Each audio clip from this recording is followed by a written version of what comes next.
하나님의 말씀 출애굽기 4장 18절에서 31절까지의 말씀입니다.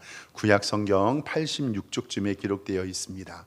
출애굽기 4장 18절에서 31절까지 한 절씩 교독하고 마지막 절 함께 읽겠습니다. 모세가 그의 장인 이드로에게 돌아가서 그에게 이르되 내가 애굽에 있는 내 형제들에게로 돌아가서 그들이 아직 살아있는지 알아보려 하오니 나로 가게 하소서. 이드로가 모세에게 평안히 가라 하니라. 여호와께서 미디안에서 모세에게 이르시되 애굽으로 돌아가라. 내 목숨을 노리던 자가 다 죽었느니라. 모세가 그의 아내와 아들들을 나귀에 태우고 애굽으로 돌아가는데 모세가 하나님의 지팡이를 손에 잡았더라. 여호와께서 모세에게 이르시되 내가 애굽으로 돌아가거든 내가 내 손에 준 이적을 바로 앞에서 다 행하라.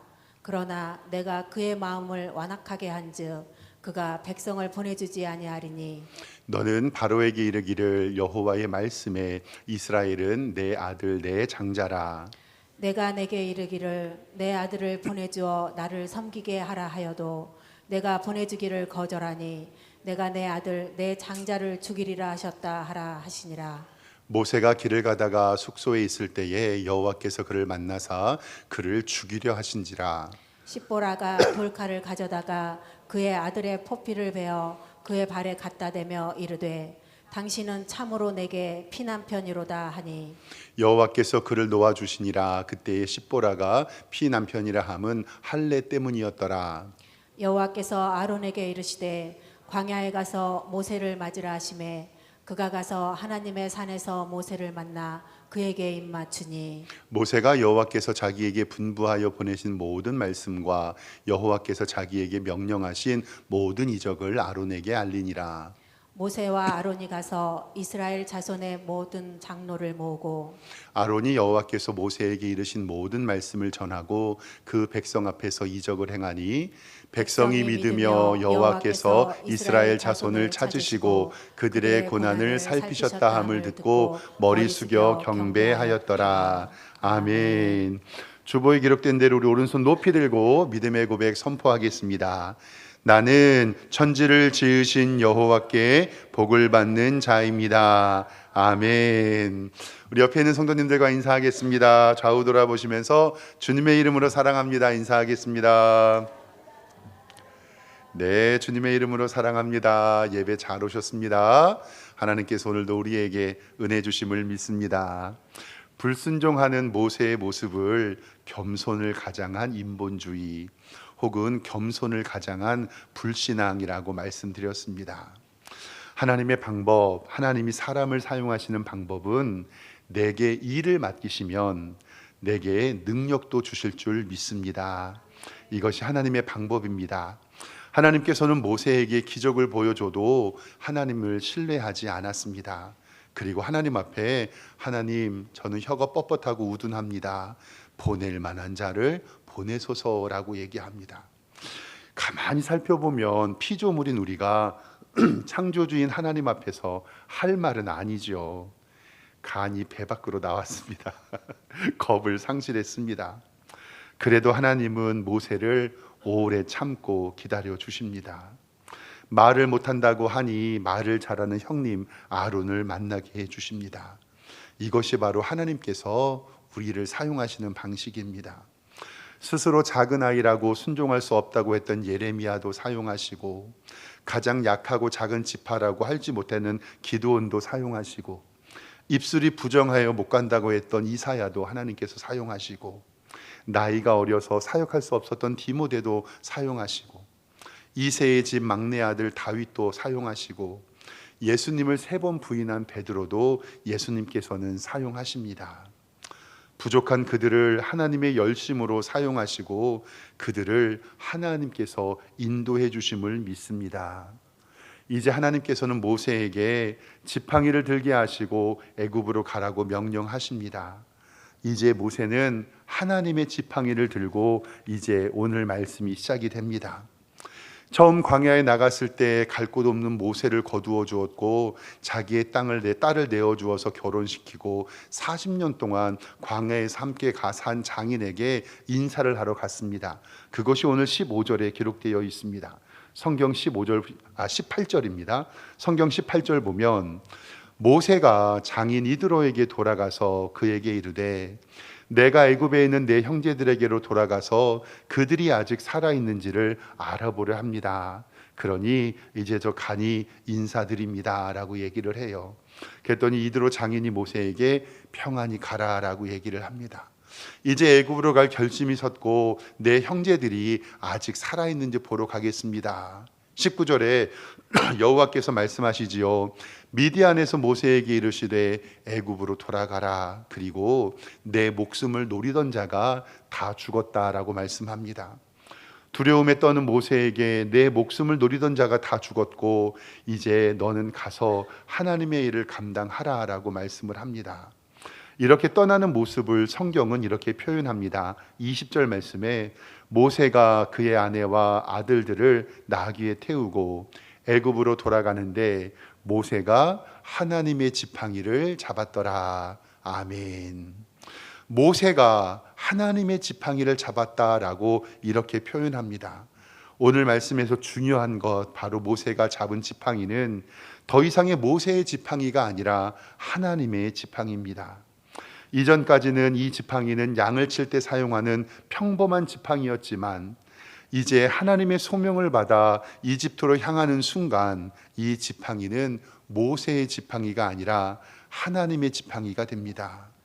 이제는 모세가 잡은 하나님의 지팡이는 하나님의 권능을 상징하는 도구가 됩니다. 이 지팡이로 홍해를 가르고 반석에서 샘이 솟는 도구로 귀하게 쓰임받는 것을 이제는 우리가 앞으로 볼 것입니다. 혹시 오해해서 이 지팡이 자체에 마법 같은 힘이 생겨서 능력이 생긴 것으로 오해하시면 안 됩니다. 지팡이는 그 자체로는 능력이 없습니다. 지팡이가 모세의 손에 들렸을 때 모세의 손이 하나님의 통치 아래 있음을 성경은 이야기합니다. 즉 모세가 지팡이를 잡고 하나님의 통치 아래 있을 때 그것은 하나님의 지팡이가 됩니다. 21절 말씀에 여호와께서 모세에게 이르십니다. 내가 애굽으로 돌아가거든 내가 내 손에 준 이적을 바로 앞에 행하라. 그러나 내가 그의 마음을 완악하게 한즉 그가 내 백성을 보내주지 아니하리라 말씀하면서 4장 초입에 있는 세 가지의 기적, 첫 번째 지팡이가 뱀이 되는 이적과 손이 나병이 생겼다가 고침받는 기적과 그리고 나일강이 피로 변하는 기적을 이제 실행하라라고 말씀을 합니다. 하나님께서는 하나님이 보여주신 이적을 모세도 그대로 행할 것이라고 말씀하고 하나님의 주권을 말씀하십니다.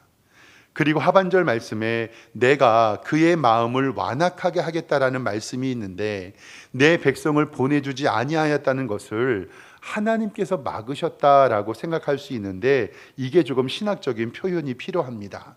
이것은 하나님이 강제로 막으셨다라는 말씀이 아니라 결과론적으로 모든 역사의 주권은 하나님에게 있음을 표현하는 글입니다.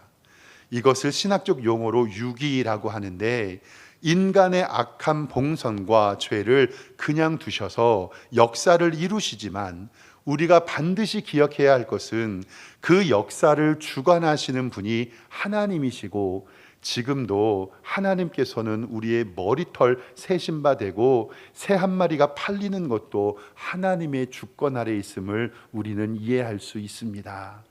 그래서 하나님께서는 모든 역사를 주관하신다라는 표현으로 이해하시면 좋겠습니다. 그래서 우리는 하나님 앞에 기도할 수 있는 거죠. 이것은 하나님의 주권이 인간들에게 쉽게 알기 위하여 성경을 이렇게 표현한 것이지 하나님께서 그들의 길을 막으신 것이 아닙니다. 결과적으로 바로가 악을 행하였고 쉽게 이스라엘 백성들은 나갈 수 없었습니다. 출애굽하는 것이 쉬운 일이 아니었다라고 성경은 기록하고 있습니다. 하나님께서는 출애굽을 통하여 하나님과 이스라엘 백성들의 새로운 관계를 정립하고 출애굽의 이유에 대해서 오늘 말씀하십니다. 하나님은 모세를 부르시면서 자신을 스스로 계신 자 여호와라고 소개하는데 오늘 말씀에 이스라엘 백성을 22절에 이렇게 소개하고 있습니다. 너는 바로에게 이렇게 일러라. 여호와의 말씀에 이스라엘을 내 자들 장자라. 아멘. 성경 전체에서요, 이스라엘을 아들이라고 부르신 첫 번째 말씀이 바로 오늘 말씀이에요. 이전에는 이스라엘이 내 아들이라, 내 장자라라는 말씀을 사용하지 않으셨지만 이제 바로에게 가서 이스라엘은 하나님의 장자다라고 이야기하라는 겁니다. 장자는 아버지의 유업을 이을 상속자이며 가장 소중한 존재임을 말합니다. 하나님은 노예였던 이스라엘 백성을 불쌍한 종이 아니라 나의 아들, 장자로 소개하고 있습니다. 그리고 아브라함과 이삭과 야곱과 얻은 언약을 이룬다라고 오늘 말씀하십니다. 이것은 예수님 믿는 우리에게도 적절히 적용됩니다. 우리가 이전에는 죄악과 그리고 어둠과 마귀 사탄의 노예였지만 이제는 예수 그리스도의 보혈의 은혜로 우리는 하나님의 자녀가 됨을 믿습니다. 바로 하나님께서는 그것을 설명하는 것입니다. 그리고 출애굽의 이유를 우리에게 설명해 주시는데 23절에 이렇게 기록합니다. 내가 너에게 이르기를 내 아들을 보내주어 나를 섬기게 하라. 아멘. 그러니까 이스라엘 백성들을 출애굽하여서 밖으로 나간 다음에 백성들에게 요구하시는 것은 뭐냐면 나를 섬기게 하라. 즉 성도들로 하여금 하나님을 섬기기 위하여 출애굽을 시키셨다라고 말씀합니다.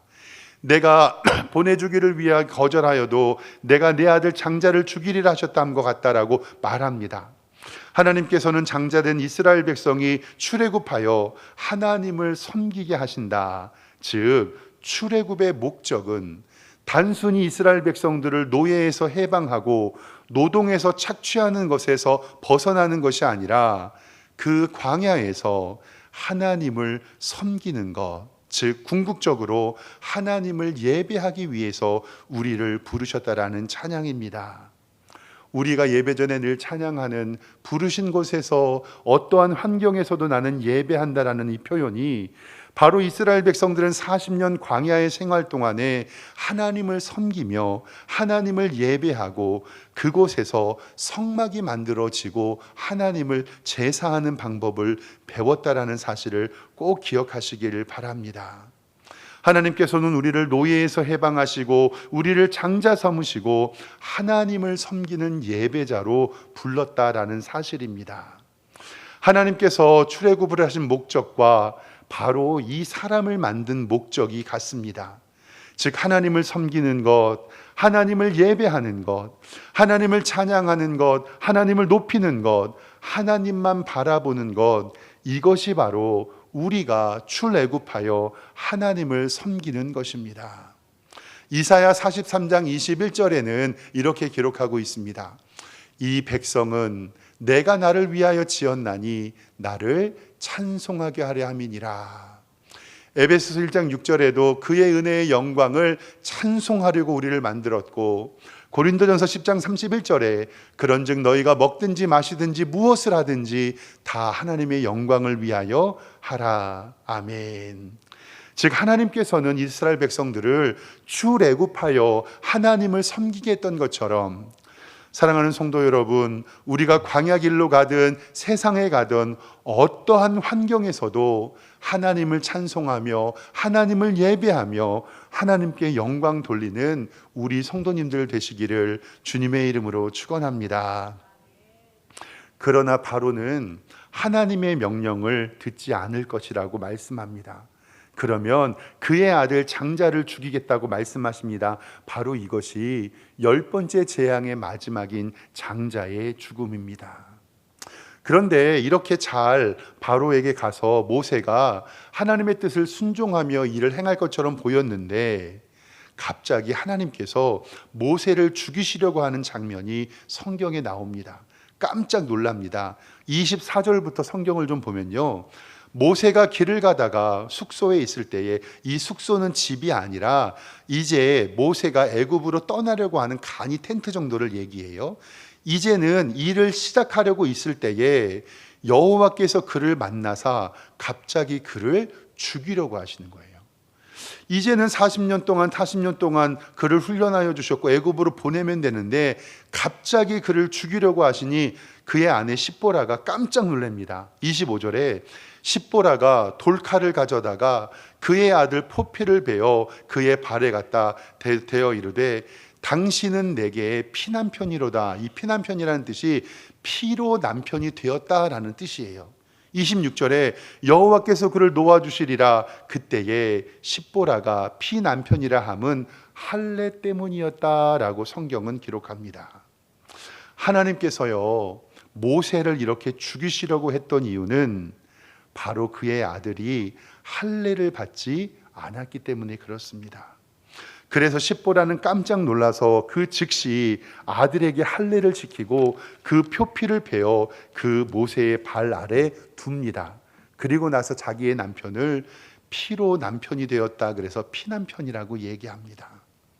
우리 성도님도 아는 것처럼 할례라는 것은 하나님께서 아브라함에게 말씀하신 언약의 증표입니다. 창세기 17장 7절 말씀을 잠깐 보겠습니다. 내가 내 언약을 나와 너 사이에, 즉 아브라함에게 하는 말씀이거든요. 내 대대 후손 사이에 세워서 영원한 언약을 삼고 너와 내 후손의 하나님이 되리라라고 말씀하신 이후에 너희 중에 남자는 다 할례를 받아라. 이것이 나와 너희와 너희 후손 사이에 지킬 내 언약이라 말씀하시고 13절에 너희 집에서 난 자든지 너희 돈으로 산 자든지 할례를 받아야 하리니 이에 내 언약이 너희의 살에 있어 영원한 언약이 되겠다. 그리고 14절에 뭐라고 하시냐면 할례를 받지 아니한 남자 곧 그 표피를 베지 아니한 자는 백성 중에서 끊어지리니 그가 내 언약을 배반하였음이니라. 아멘. 오늘 말씀에서 중요한 것은 하나님께서 아브라함에게, 이삭, 야곱, 요셉에게 흐르는 그 백성들에게 할례를 통하여 하나님임을 알게 하셨는데, 여기서 문제는 뭐냐면요, 모세가 자기의 자녀들에게는 할례를 거행하지 않은 거예요. 하나님께서는 모세에게 사명보다, 봉사보다, 하나님의 일보다 더 중요한 것이 바로 거룩함임을 우리에게 알려주십니다. 하나님은 능력이 뛰어난 사람보다 하나님의 말씀을 순종하며 언약을 지키는 자를 사명자로 부르십니다. 자신의 아들도 할례시키지 않은 이 사람이 어떻게 하나님의 언약을 지키며 이 사명을 감당할 수가 있겠습니까? 하나님께서는 이스라엘 백성 리더인 모세에게 더욱더 철저한 순종을 원하십니다. 오늘 말씀을 통해서 할례 사건을 통해서 알아야 할 두 가지가 있는데 요것 좀 살펴보겠습니다. 첫 번째, 이 할례 사건으로 우리에게 알아야 할 것은 뭐냐면 우리가 신앙생활을 할 때요, 무엇을 하는가 보다 지금 우리가 어떠한 상태인가가 더 중요합니다. 모세는 하나님의 지팡이를 들고 권능의 도구를 갖추었지만 하나님 앞에서 불순종으로 자녀들은 할례를 시행하지 않았습니다. 이제 애굽으로 가서 이스라엘 백성들을 출애굽시켜서 백성의 지도자로 설 준비는 했지만 그의 가정에서는 하나님의 말씀에 순종하지 않았다라는 사실입니다. 하나님께서는 무엇을 하는가 보다 지금 우리의 상태가 어떠한 상태인가를 더 중요하게 보십니다. 내가 아무리 지팡이가 있어서 능력과 은사가 있다고 할지라도 내가 하나님의 말씀에 불순종으로 인하여 더러워졌다면 그것은 하나님께서 사용하실 수가 없다라는 사실입니다. 디모데전서 2장 20절에 나와 있는 그릇 비유를 너무나도 잘 아실 겁니다.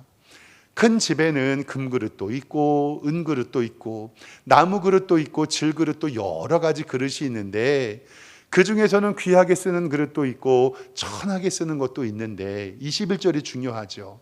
그러므로 누구든지 이런 것에서 자기를 깨끗하게 하면 귀히 쓰는 그릇이 되어 거룩하고 주인의 쓰심에 합당하며 모든 선한 일에 준비함이 되리라. 아멘. 즉 하나님께서 쓰시는 그릇은 금그릇, 은그릇, 나무그릇, 질그릇도 아니고 하나님께서 쓰시는 그릇은 깨끗한 그릇임을 꼭 기억하시기를 주님의 이름으로 축원합니다. 나이가 많으신 권사님들 댁에 가면은요, 예쁜 장식장 안에 정말 예쁜 이런 도자기, 그 다음에 커피잔 이런 게 있어요. 그러면 이제 목사가 신방 가면 제가 농담 반으로 권사님 저 예쁜 찻잔에다가 차 한 주세요, 차 한 잔 주세요, 제가 그러거든요. 그럼 늘 하시는 말씀이 저거 지저분해서 안 돼요. 그리고 종이컵에다가 따라줘요. 제가 늘 생각하면서 말씀 준비하면서 생각나는 게 이거예요. 사랑하는 성도 여러분, 아무리 집에요 금, 그릇, 뭐 본 차이나가 있어도 깨끗하지 않으면 그거 씁니까 못 씁니까? 못 써요. 차라리 깨끗한 일회용 컵이 하나님 앞에서 더 쓸모가 있습니다. 바로 하나님께서 모세에게 말씀하시는 건 이거예요. 내가 너를 사용할 때 능력을 보는 것이 아니라 거룩함을 본다. 사랑하는 성도 여러분, 자기가 하나님 앞에 쓰임 받을 때, 혹은 어떤 목사님들은 혹시 모세가 할례를 받지 않았을까라고 얘기하는 사역자들도 있어요. 근데 성경을 가만히 연구해 보면 모세는 엄마 밑에서 100일 동안 자랐잖아요. 그리고 8일 이전에 할례를 했기 때문에 모세는 할례를 받았을 거라고 생각이 들어요. 근데 그 자녀들을 할례를 안 한 것은 바로 자기의 능력을 믿는 것이 아니라 하나님께서는 그의 거룩함을 보신다라는 사실입니다. 그리고 두 번째로 살펴볼 것은요, 바로 하나님께서는 리더에게 부여하는 공적인 엄격함이 우리에게 있습니다. 하나님의 교회를 이끌고 나가는 리더는 더해야죠. 이스라엘을 이끌어 나가는 지도자에게는 하나님께서는 엄격하셨습니다. 이것이 바로 영적인 책임감이고, 지도자로서의 불순종은 전체에 영향을 미칠 수 있다는 사실을 하나님께서는 우리에게 알려주십니다. 예수님께서는 누가복음 12장 청지기의 비유를 통해서 이렇게 말씀하고 계십니다. 누가복음 12장 47절 잘 보세요. 주인의 뜻을 알고도 준비하지 아니하고 그 뜻대로 행하지 아니한 자는 어떻게 된다고요? 많이 맞을 것이요. 이게 진짜 무서운 말씀이에요. 내가 하나님의 뜻을 알고도 준비하지 않거나 하나님의 뜻을 알지만 행하지 않으면 나중에 주인이 왔을 때 어떻게 된다고요? 두들겨 맞는다고요. 48절에 알지 못하고 맡은 일을 행한 종은 적게 맞는데, 여기서 중요해요. 무릇 많이 받은 자에게는 많이 요구할 것이고 많이 맡은 자에게는 많이 달라 할 것이니라. 아멘. 이 말씀이 뭐냐면요, 믿음의 분량대로 하나님의 교회에 하나님의 공적인 리더들에게 부여한 하나님의 일들이 있어요. 많이 맡은 자들에게, 많이 받은 자에게 하나님께서 어떻게 요구하신다고요? 많이 요구하신다고요. 어쩔 수 없습니다. 하나님이 목사에게 요구하는 것이 있고요, 장로님에게 요구하는 것이 있고요, 안수 집사님에게, 권사님에게 요구하는 것이 있어요. 오늘 이 시간에 지난주에 등록한 새 가족이 2부 예배 드리고 가잖아요.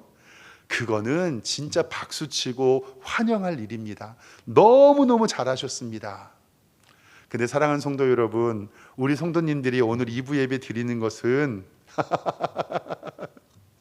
하나님의 일을 최선을 다하시기를 주님의 이름으로 축원합니다. 이것이 바로 리더에게 맡겨진 하나님의 엄격함입니다. 이제 모세는 애굽으로 갈 모든 준비를 마칩니다. 이제 성경을 쭉 읽어보면 모세의 마지막이 기억이 됩니다. 오늘 4장 27절부터 보겠습니다. 여호와께서 아론에게 이르시되 광야로 가서 모세를 맞으라 하시매 그가 가서 하나님의 산 모세를 만나 그에게 입을 맞춥니다. 둘이 만나요.